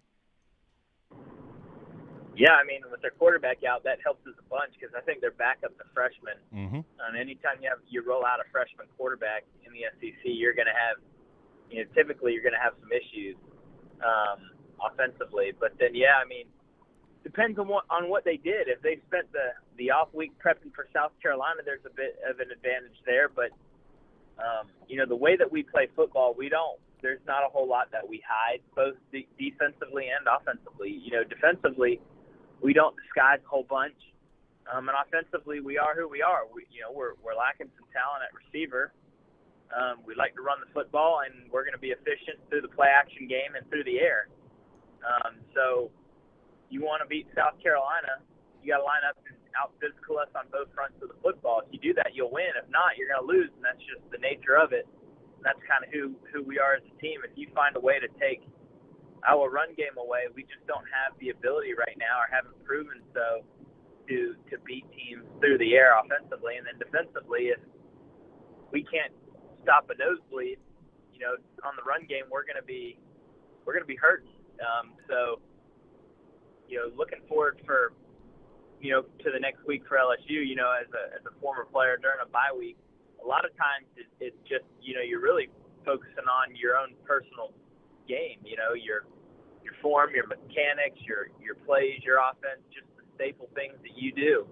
And then the next week you focus on the bye week, on the next team. So it'd be interesting to see how LSU comes out, especially having that week off. If they come out flat, or if they come out excited, ready to play. If they come out excited and kind of get the crowd into the game early, even though there will be a small crowd, you're still at LSU and you're still at night and you're still on the road. So there's going to be some adversity there. So it'll be interesting to see how, more importantly, how LSU comes out, because they have all the reason in the world to be flat.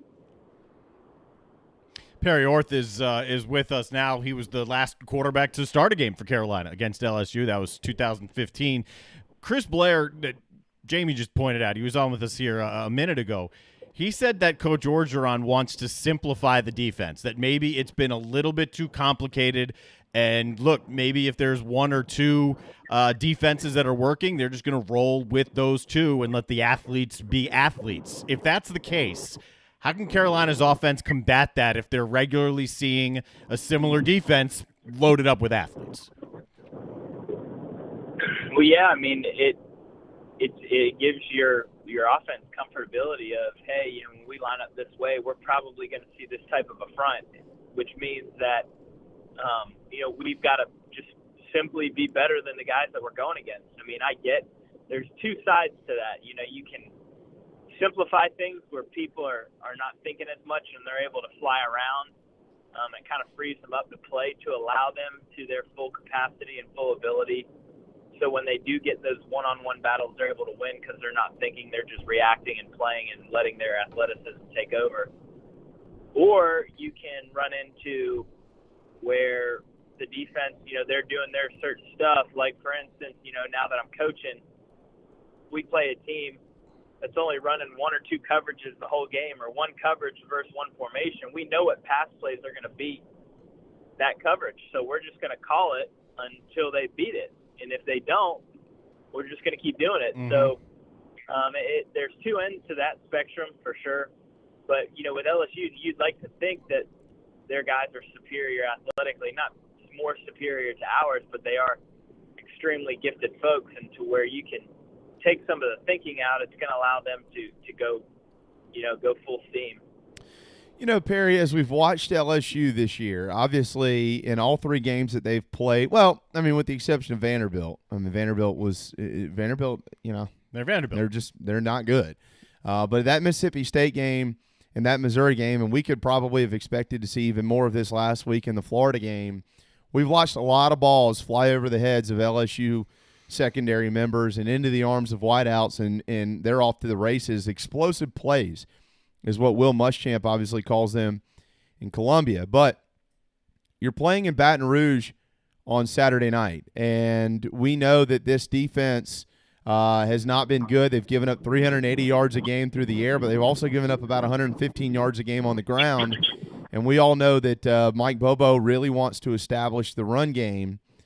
So when you look at this, if you were an offensive coordinator and you know that, okay, Colin Hill throws the ball well, but I only have one or two guys out wide that I truly trust. I really trust my running backs, Kevin Harris, Deshaun Fenwick, what he's able to come on and do last week, and they've flashed a couple of other little things here and there in the run game. When you know that that's kind of your bread and butter to set up your offense, but LSU gives up a bunch of yards through the air, how do you game plan offensively to get off to a good start on Saturday in Tiger Stadium?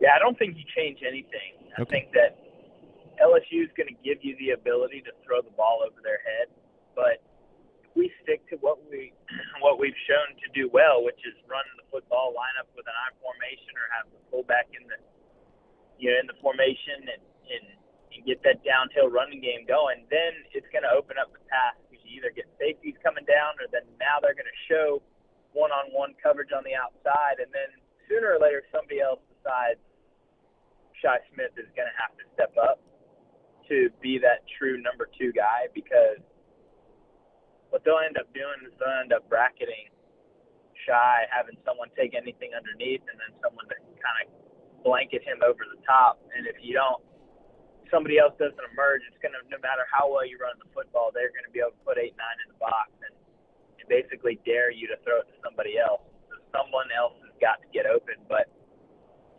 so far we've been good on that, and it hadn't come to that. And I know that they're preparing for that. And some of the other younger guys are probably playing well in practice, just got to kind of get that confidence and get it going in the game. But if I was Mike Bobo, man, I would stick to what we're doing, because it's obviously working. Over 30 points in back-to-back games, which we really hadn't done for a couple of years. So we're going to have to, I think, just stick to the standard of what you set and go play ball. Yeah, I mean, and it's kind of Carolina will take those shots, and they might take them after they've set up the run and even try to suck that LSU defense in a little bit more. I'll tell you what, Perry, one number that really is working in favor of the Gamecocks here is LSU offensively on third downs.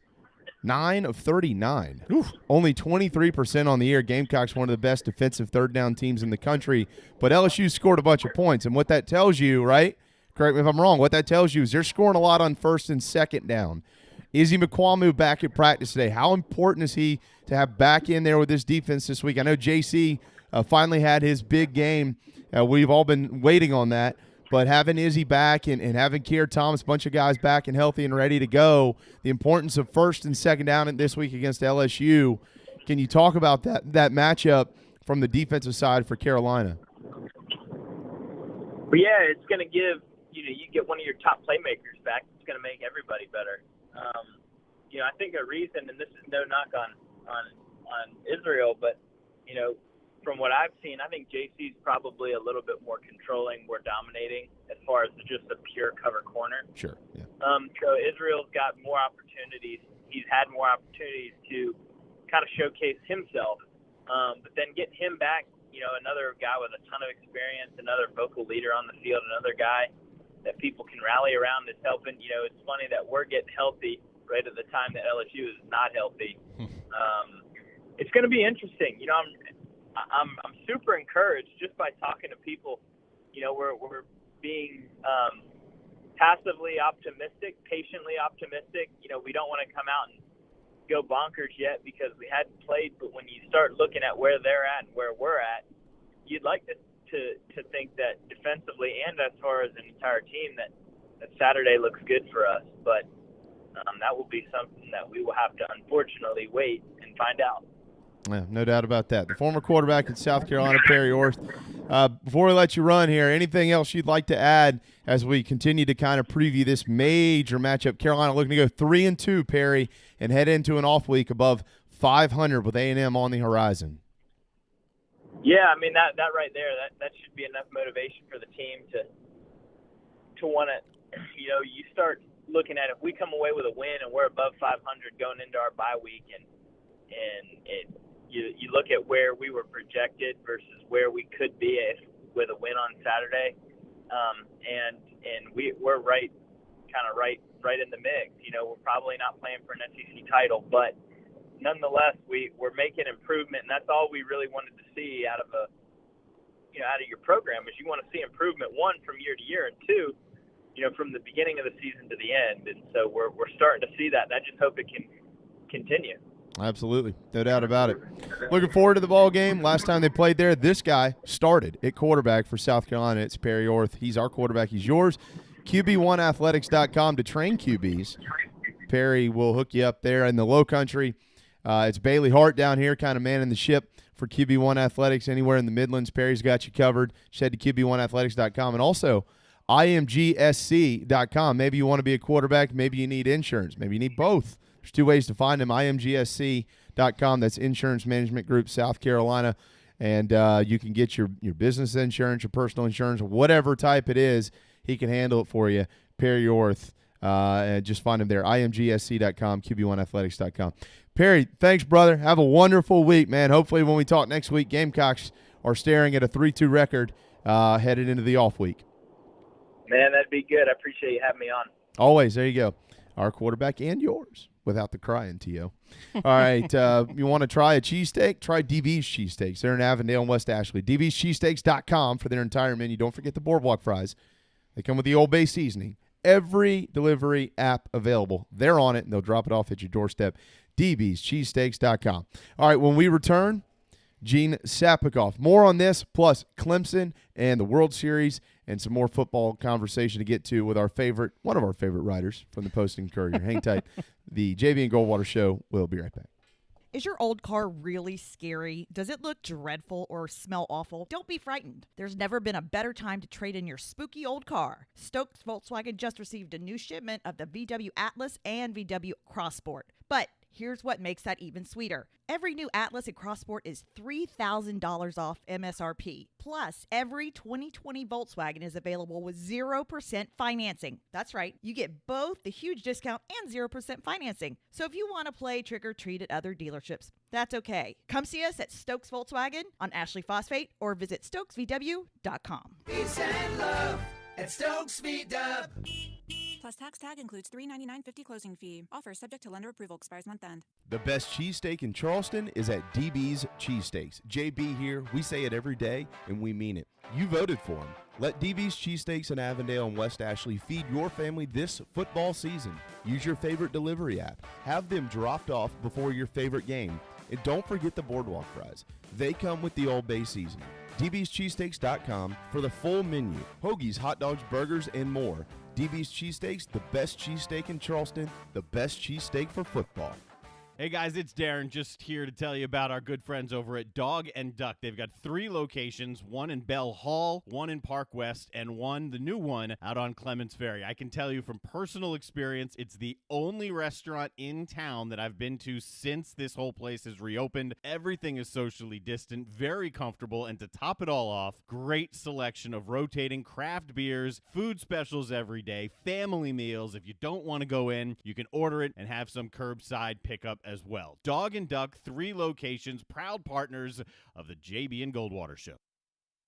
What's up, everybody? This is South Carolina singer-songwriter Patrick Davis, and I might live in Nashville, Tennessee, but guess what? I can always listen to the JB and Goldwater Show because they are always live, loud, and online.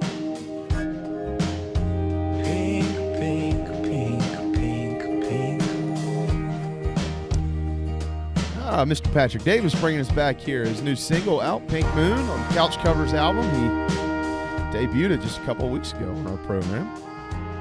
1:34 on a Tuesday afternoon. It is October the 20th. The World Series starts tonight between the Tampa Bay Rays and the Los Angeles Dodgers. We're going to talk about that much more with our friend on Twitter at Sapikoff, Gene Sapikoff with the Post and Courier. Hey, brother.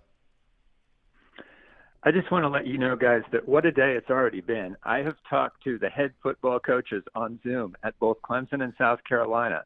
I voted at Seacoast Church in a United States presidential election. Wow. I get to talk to you guys. And there's a World Series game on television tonight live. I mean. But the only thing that would make that better is like a 4 o'clock appearance on Feinbaum. Yeah, that would take away from my workout time. Oh, so I don't know. Yeah. All right, we going kayaking or hiking? We got anything fun on the workout today? Outdoorsman. Nah, nothing like that. Okay. That's a full day. That's a full day, no doubt. Yeah, the World Series set to go tonight. Yeah, Gene, it's it's not the World Series that we were all hoping for right here in our neck of the woods. Obviously wanted to see the Braves in there, but when you look back at it, like if you're a Braves fan and you've kind of let the dust settle, didn't they really overachieve this year with all the issues they had in that pitching staff? When you put it that way, yeah, because you lose Soroka right away, and I think that was something that led to lesser expectations. But down in Florida in February, I think this is just about what I and a lot of people expected. You get to the National League Championship Series, and you hope to see what happens against the best team in baseball. I mean, the Dodgers are really tough. Overall, spinning forward, I mean, this is just such a good season for the Braves because you look at those young pitchers and how it projects into next season in a very tough NL East, no doubt about that. And then just how offensive guys have come around. I mean, this was the breakthrough year for Dansby Swanson, for instance.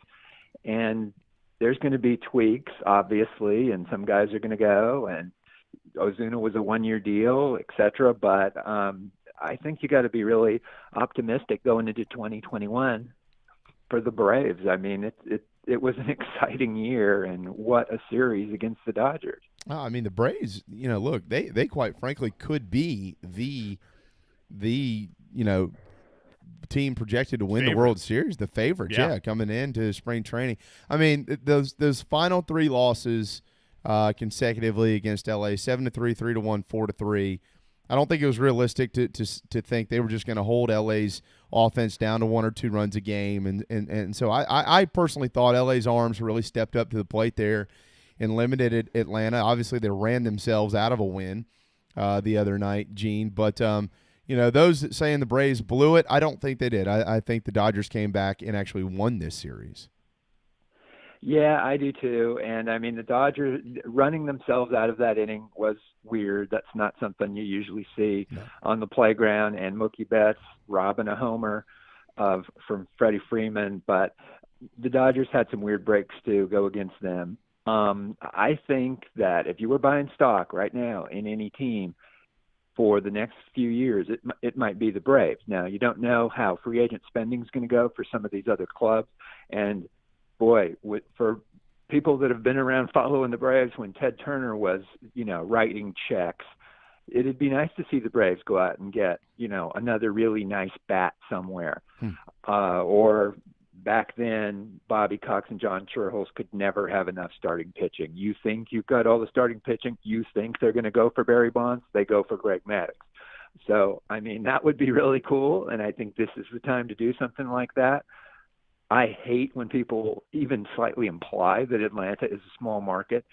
I'd like to see them pull the trigger on something like that, but it's got to be exciting if you're a Braves fan right now. It just has to be. And if you're not excited, you're not paying attention to what's going on with other teams that got lots of woes out there. I haven't heard people explain the Braves or Atlanta as a small market. I mean, Atlanta is massive. Yeah.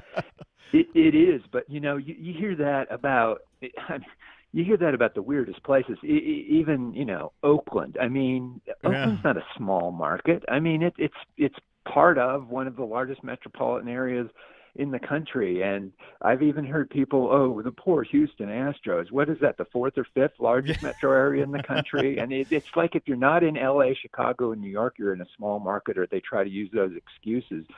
The Braves, with the TV network and cash they've got flowing in there, I mean, they should be spending on their fans' behalf as much as any club in baseball. You talk about signing a bat. I mean, how realistic is it for them to re-sign Marcell Ozuna? I mean, they need to get that guy on the books. What I mean, they're not anywhere close to where they are without him. No, and that was really shrewd and kind of a fallback thing for Donaldson, and it worked out splendidly. Who's to say how it worked out going forward? But I really like that guy, and you can just see on the bench how well he fits into the spirit of the team. I don't mean the bench of a role player. I mean kind of dugout camaraderie. How much does it help the Braves moving forward if the DH stays in place in the National League? I mean, that's hard to say because, Jamie, it's relative to what other teams have. But when you have the kind of farm system that they have and the kind of young players they're sending up there, like, oh my gosh, Christian Pache, what a postseason debut, that should be pretty good. It projects as pretty good, but I guess I haven't really analyzed what even just the other teams in the NL East could produce that way. I mean, you just think about all the guys that ended up in that DH spot at different times, or different lineups they were able to put out there. They just have so many options right now, and I think they'll have even more next year. Yeah, and who knows who they sign? I mean, look, I'm kind of promoting him here because I'd like to be able to see him a little bit more, but yeah, might be in the market for a switch hitting first baseman out there to DH and play a little sparingly behind Freddie. Just saying, there's one available. So, just saying. There you go, and you've got the credentials and the resume and the references. Yeah, I mean, I could speak a little bit on that. I'd like to see him closer to home. Who do you like in the series? You like the Rays pitching? You like the Dodgers bats? It's hard to go against the Dodgers, but wow, Glasnow, Snell, and Charlie Morton might be the best of all, and that's tough to beat. That's going to be really tough. The pressure is going to be on the Dodgers. I guess I'd have to slightly lean LA just because of that offense and where you can come through all over the lineup and even off the bench, like Kiki Hernandez, for instance. Yeah. Dodgers been hitting a few home runs in the last couple of games. They got Glasnow tonight opposing them with Tampa, and in 4 of his last 5 starts, he's given up a pair of home runs in each of those games. So I expect a couple balls leave the yard. I think Kershaw is good enough tonight, and I think the Dodgers win Game 1. I already told Darren that. Mm-hmm. We bet a cheesesteak on it. So, well, we're betting a cheesesteak. Wow. I guess now we are. Yeah, we're betting a cheesesteak. Okay. I tell you what. I tell you what. I won't bet a cheesesteak on is that Clemson will lose a game this year because it doesn't look like that. Gene. That was. I mean, come on. And that was a debacle in Atlanta. 73-7. This one this week, I shouldn't be any better. Syracuse is worse than Georgia Tech, and they got beat by Liberty by 17 points, and Clemson's 46-point favorites. I mean, is it just me, or was there something that happened, like the start of that Miami game? It was almost like they turned the page to the second half of the year. It was like, okay, time to go kick everyone's rear end now, and now it's just gas pedal down, and we're just going to just plow through the rest of this schedule. Yeah, pretty much. And this is fascinating to watch these guys because at times I just hate to say this or like saying this or whatever, but it's like college football perfection almost. I mean, you look at what's going on out there, and it's the game within a game now for Clemson, except maybe when they play Notre Dame and somebody pretty decent in the ACC championship game, I guess. But so against Miami, here's DJ Uiagalelei coming in to play quarterback with Trevor Lawrence still in the game. Try scheming against this. Against Georgia Tech, it's like, look at these tight ends that we have, and it's not just Brevin Galloway, who's terrific. I mean, it's not just Braden Galloway. Brevin's his brother who plays basketball for the College of Charleston. It's not just Braden Galloway. Look at this Davis Allen, number 84. He looks like George Kittle out there, and he doesn't even start.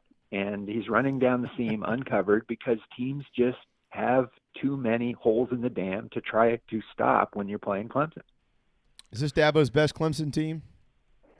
It's his deepest team, and it's the most talent on the roster. I don't know if you can say it's better than a 2018 team that had those Power Rangers, 3 first-round draft picks along the defensive line, plus Etienne and Lawrence and Justin Ross. But there's more talent and depth on this roster, whether they win the national championship or not, than there ever has been, and that includes 2 quarterbacks on the same team that could be first-round picks. They've never had that before. On Twitter at Sapikoff, Gene Sapikoff. I mean, it's an embarrassment of riches. I mean, it's almost not fair. Yeah, I mean, who competes with them? We're going to see Ohio State for the first time this weekend. I think it's taken everybody a little bit of time to get it in gear this year. I mean, even Clemson, even though they blew out Wake in the first game, but as how close is number 2 to the Tigers? I mean, I think Alabama, Georgia, and Ohio State are all really tough matchups for Clemson for various reasons. I mean, we don't have time to break all 3 of those matchups down, but they're good. I mean, Georgia just lost to Alabama fairly convincingly, and I just think that's a tough team. They could be better at quarterback and some other things. And as I said on your fine program last week, when I walked out of that Fiesta Bowl game that Ohio State should have won but lost 29-23 to Clemson, and knew all the talent that they had coming back, and just they were all ready to go for 2020, even in December of 2019. I thought, Ohio State's got to be the favorite. So let's see what they look like on the field after 3 or 4 Big Ten games. The Bama offense is really, really good, and we all know that. And I do think that Mac Jones is a really good quarterback, but what surrounds him obviously makes Mac Jones really, really good as well. The thing that worries me about Georgia as it pertains to this level of football, not just in general, not just, if somebody's listening is like, because you pull for South Carolina. No, I'm not. I'm talking about to win a national championship. Like, I do think that Stetson Bennett is steady Eddie at QB, and I think he's going to continue to win them games. I just don't know that he's the difference maker to be able to beat a team like Clemson. Like, you have to have an elite quarterback to beat Clemson, and that's kind of where I fall on Ohio State here. They do have an elite quarterback. They do have an elite roster. We know that. And Justin Fields, I mean, I think if Clemson and Bama played today, I would have to give the edge to Clemson. But if they played Ohio State, I'd probably give the edge to Clemson, but it wouldn't be shocking to see Ohio State win the game. Yeah, it's going to be interesting to see how Ohio State kind of comes along, and are they really together? How long does it take them to get on the same page and get going? But that is a really talented roster with a very good quarterback, and the coaches are good. They've lost a few, like Hafley to Boston College, etc. But that is a dangerous football program for sure, and they're not one bit scared about Clemson, and they're going to have an edge to them if they played them. Alabama, the numbers don't lie. There's been a drop-off on defense, not just this year, but last year. But offensively, those wide receivers are absolutely ridiculous that Alabama has, and I don't know, who covers them. So maybe you can win a shootout with them. We asked Brent Venables about that yesterday, and he said, I watched the Georgia Tech. I watched the Georgia-Alabama game, and it was just frightening, So, of course, he's going to say stuff like that. But Alabama, that offense is something else. Yeah, it's something else. Najee Harris is fun to watch as well. Carolina won't play any of those teams this weekend. They're going to play LSU, who won the national championship last year. 1-2 out of the gates. Talked to Chris Blair just a little while ago, the voice of the Tigers, and I think there's some optimism in Baton Rouge, Gene. There's some good things in their favor. We'll get to the Brennan thing. That's not good news. I get that, but having the off week last week maybe gives them some extra time to prepare for South Carolina on this 2-game winning streak coming in. They haven't been home in a month. Obviously excited to be in front of their own fans. Now the game's been moved to a night kick inside of Tiger Stadium. But here comes Carolina. Just a couple of weeks ago it was fire Will Muschamp, and now you're not hearing that. It's 2-2 with their first win in as a member of the SEC over Auburn, first one period in 87 years. In your mind, what has been the turnaround for South Carolina over the last couple of weeks, and how does that turnaround carry over into the trip to Baton Rouge? I just think the key to the turnaround has been the emergence of Kevin Harris as a big-time running back that they rely on both from short yardage and for the home run play. That guy was, thought of as maybe a third-string guy coming even out of camp or, at some point in camp before the injury to Marshawn, and I think that he's a really good SEC running back right now. And then on the other side of the ball, the secondary obviously came around against Auburn, and now it's getting healthier because Israel Mukuamu practiced today and is going to play against LSU, and Will Muschamp said he expects Cam Smith to play too. So that's a really good sign because the defense has been playing not too bad without them over the last 10 quarters or, say 9 quarters. They played good at the end of the Florida game even. So I just think that Harris and the improved secondary have been the keys. Mm-hmm. When you look at this, and Auburn has their issues, and I get that, but we have to remember South Carolina's had their issues, and they still have things to clean up, but they won the game, and that's all that matters. Will Muschamp needs wins. South Carolina football needs wins, and now they've got 2. Gene, when you look at this roster, and they've recruited well over the last few years, but when you look at this roster as it compares to what's left on this schedule here, as it looks now, you got 2 top 10 matchups coming up because you got Texas A&M, you got Georgia late in the year, but you got some other teams in there who've done some good things, and the landscape that it is in the Southeastern Conference, is there a new ceiling for South Carolina compared to maybe where it was 2 or 3 weeks ago? Absolutely, there's a new ceiling. I mean, the schedule has flipped in a lot of ways to where Kentucky and at this point, Missouri and Ole Miss are just tougher outs than a trip to LSU. That's just the way it looks. And, Auburn obviously has already been defeated on the schedule. So, I mean, I think you were looking at realistically, certainly in Las Vegas, it was 2-8 last week. And now, I mean, I think you could say that a 500 season is absolutely realistic. I know you wrote about as much in the paper. I would encourage folks to read the column. But when you look at this, again, I mentioned A&M, Georgia on this schedule. You got the trip to Kentucky. Offensively, they haven't been very good, but defensively, they've been pretty darn good. Ole Miss, they score a bunch of points.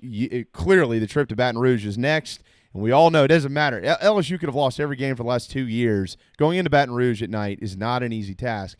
I say all that to ask one very simple question. Is there a game on their schedule that's left that they can't win? No, there's no such game. I mean, I think that Texas A&M is a really good team, but that's at Williams-Brice, and that's just, Texas A&M had a very hard time at Vanderbilt. I know that was the opener and stuff, but there's not a game that they can't win. Georgia is obviously better at almost every position right now, but they beat them last year. I mean, so they're not scared of them. I'm not saying they're going to beat Texas A&M. I'm definitely not saying they're going to beat Georgia, but those aren't games you go in and say we can't win this game. I hate to bring this up, but if they play the game at Clemson, yeah, that's a game they can't win. But they don't have to play there, so there's no game currently on the schedule that they can't win. No, but you're right. You're right. And I know there's a lot of Carolina fans that were frustrated that game wasn't being played this year, and I'm sitting here thinking to myself, look, I'm like any of you. We all want to see this game, but that might be the biggest blessing in disguise that you could possibly imagine right now. Yeah. I mean – How about this, Gene? We got into it a little bit last week, just wondering, right? It's a hypothetical. There's no way we can actually figure this out. But Coastal Carolina right now is the best team in the Sun Belt. If that game happened in Columbia to open the year, what would have happened? Honestly, the way Jamie Chadwell has his teams just ready to go, probably in the middle of the night in February, I think that Coastal Carolina probably would have won that game. And you look how they beat Kansas in the opener, and South Carolina played okay against Tennessee, but it takes the Gamecocks historically a while to kind of get their act together. That would have been a really tough game, and I think it would have been hard for Will Muschamp and Mike Bobo and T-Rob to convince the Gamecocks. No, really, Coastal Carolina's really good. Yeah. Look what they did to Kansas last year. That's tough to sell. And meanwhile, Jamie Chadwell, and we know him pretty well from, his days here, he would have just been motivating the heck out of the Chanticleers. And I think it would have been at least a really close game. Yeah. Well, they've got Georgia Southern this weekend, and then they've got to go to see Sean Elliott and Georgia State. What about Coastal? I mean, they're 4-0. This is a very manageable schedule. They've already beaten Lafayette. Yep. They won that Kansas game. I don't think Kansas is better than probably half the teams on the schedule, to be honest with you, though. How long does Jamie stay in Conway? Yeah. How many radars do you think he's on right now? But after this 4-0 start, it's going to depend on how they finish. Now, they're really tough to prepare for on defense because they run option plays, but pass really well out of that. And on defense, they've just always been a, get a bunch of guys to the ball kind of team. And the unsung hero at Charleston Southern and now at Coastal is Chad Staggs, that defensive coordinator who went briefly from CSU to Furman, and now he's back with Jamie Chadwell at Coastal. But what's going on with Coastal is also a tribute to the Sun Belt. And as you mentioned, Georgia State, Georgia Southern, they still have to play App State. I'm not at all thinking that Coastal's going to get through that schedule unscathed, and that is a tip of the cap to a really solid Group of 5 league. Yeah, no doubt. No question. All right, with the Big Ten, the Mountain West coming back this week, the Pac-12 is on the horizon. Gene, Big Ten's only going to play, what is it, Darren? An 8-game schedule and then plus one, and then so with 9? the 9th, right. Okay. What does this mean to the college football playoff here? Do you need to go undefeated in the Big Ten with only 8 games in the regular season? Hard to say. It depends on how that would shake out. Not necessarily, no. I mean, I think the Ohio State, Penn State loser could have a chance, for instance, if they are very impressive in every other game. I think as much as we talk about the Buckeyes, I'll tell you what, I think Penn State is going to be really good this year, and that game I can't wait to see. I think it might be on the 31st. Next week. I don't know. Yeah, week 2. Week 2. Yeah, that's just going to be a terrific game, I think. And what James Franklin's done there, they've got a veteran quarterback, Clifford, a lot of good players. There's a chance they could get 2, but you probably have to go undefeated. But maybe you could say that about every league but the SEC. I've been saying that exact thing about the Big Ten because of the way the schedule lays out. The let's say that added 9th game, right? That added, everyone's going to play on the championship day, the day of the championship game. So let's say Ohio State beats Penn State, but then Penn State runs the table. Then they play the number 2 team from the West on that same day and looks really good doing it. Yes, I think because of the way the schedule lays out, there is a chance that the Big Ten could get 2 in. I said that from the first show we had when that schedule came out for the Big Ten. 2 in. Yeah. Saying an undefeated and a 1 loss. The loser of the Ohio State-Penn State game, if they look great, can't they have a chance? I've been saying that from day one. Does an undefeated Pac-12 team get in? Yeah. Oh. Let's see how the Pac-12 looks. Yeah. See, that's the thing. What about the Big 12? It would be really weird if, say, the Pac-12 doesn't look all that good, but Oregon runs the table, or, I don't know, Utah runs the table with Jake Bentley at quarterback. Now, let's just say Oregon runs the table, but it's not a real good league. That would be weird to have an undefeated Power 5 league champ, and they're not in the playoffs. But it's possible this could happen. It is, yeah. If you're only playing 7 games or something, you get a 9-1 team out of the SEC or something like that. You just exactly. I think that's the most likely formula. That, like, say, Alabama wins up till the championship game, but then loses to Georgia, and Georgia's only losses to Alabama. That's going to be a tough argument for the Pac-12, I think. Well, it's not a tough argument to have you on every week, and we always appreciate you being so kind to join us. Gene, you got about 30 seconds. What are we looking for in the paper this week? I asked Will Muschamp this, and I've asked some other experts this. What would happen if, say, a really good college football team, I don't know, like, say, Clemson, played a really bad NFL team that was really poorly coached and was really trying to lose lots of NFL games? What would happen if they played, say, Clemson and the Jets? I don't know. So, yeah, I've got to call him about that. And a lot of good stuff from David Cloninger covering the Gamecocks and Josh Needleman covering the Clemson Tigers, all available at postandcourier.com, your best digital subscription buy in journalism. You're exactly right. No question. Follow Gene on Twitter at Sapikoff. Gene, thank you so much as always. Have a wonderful week, brother, and we'll do it again next week. Thanks so much, guys. There you go, Gene Sapikoff joining us here. And we're out of time. HolyCityDriving.com for this weekend's drive-in movie series, showtimes, tickets, and more. Thanks to Gene. Thanks to Chris Blair, the voice of the LSU Tigers, and Perry Orth, former quarterback of South Carolina, and Darren Goldwater for all of his work. Thank you, man. Thanks to all of you for watching and listening. We appreciate that. Any added notes here? There's no major national days today. There's none? No. Okay. No, added notes will be expect a really big announcement from us. Soon. Yeah. Soon. Put that on your radars. Soon. For Darren, Chris, Perry, and Gene, I'm Jamie. Have a terrific Tuesday afternoon. We're back tomorrow at noon on the JB and Goldwater Show.